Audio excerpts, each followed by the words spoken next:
Now, I'm taking credit for this San Francisco thing. I know it wasn't just me, but I pounded them on radio and television about trying to take the names of George Washington, Abraham Lincoln, Thomas Jefferson off the schools out there, and they folded. They folded yesterday, and we're happy. And I'll get into this in micro detail. So the first thing that happened was that the San Francisco School Board was under intense pressure, not only in the city by the bay, but all over the country, because most people understand there are no perfect people, even icons, even historical figures, even presidents. I mean, I'm a historian. You guys know that.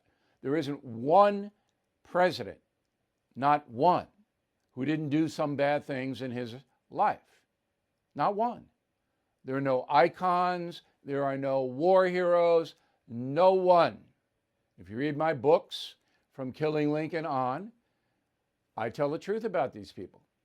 So the loons in San Francisco, whose agenda is basically to indoctrinate children, school children, into a brave new world of socialism, and America's bad and all American traditions should be done away with immediately so we can have inclusion and we can have fairness and we can have equality and we can have this great, great world that we're going to impose on everybody. And if you don't like it, we're going to destroy you, by the way.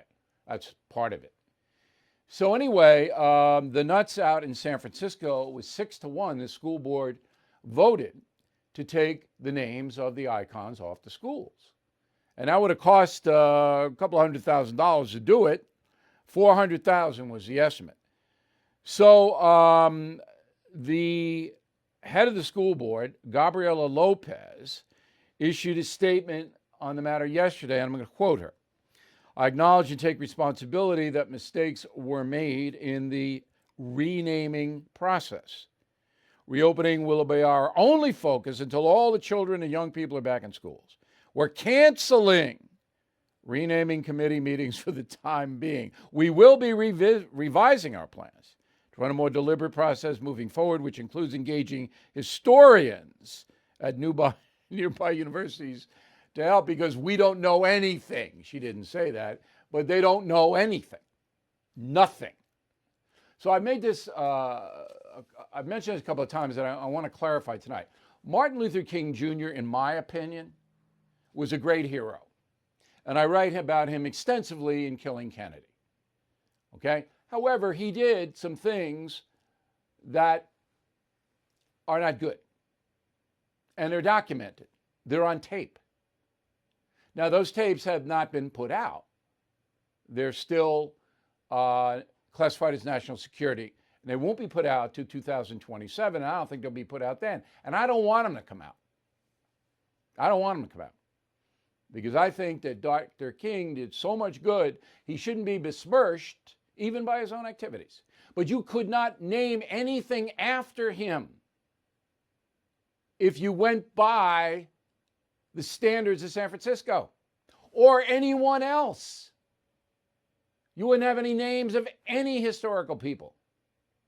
Do you not understand all this? All right.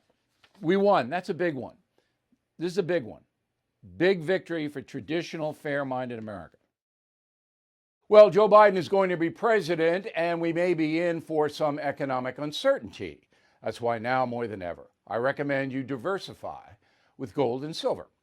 The only company I recommend is American Hartford Gold. So please call them right now and tell them Bill O'Reilly sent you, and they will give you up to $1,500 of free silver on your first order. Now, since I've been recommending American Hartford Gold, gold itself up over 40%, silver up over 60%. So don't wait. Call 866-501-5201. That's 866-501-5201, or text BILL to 65532.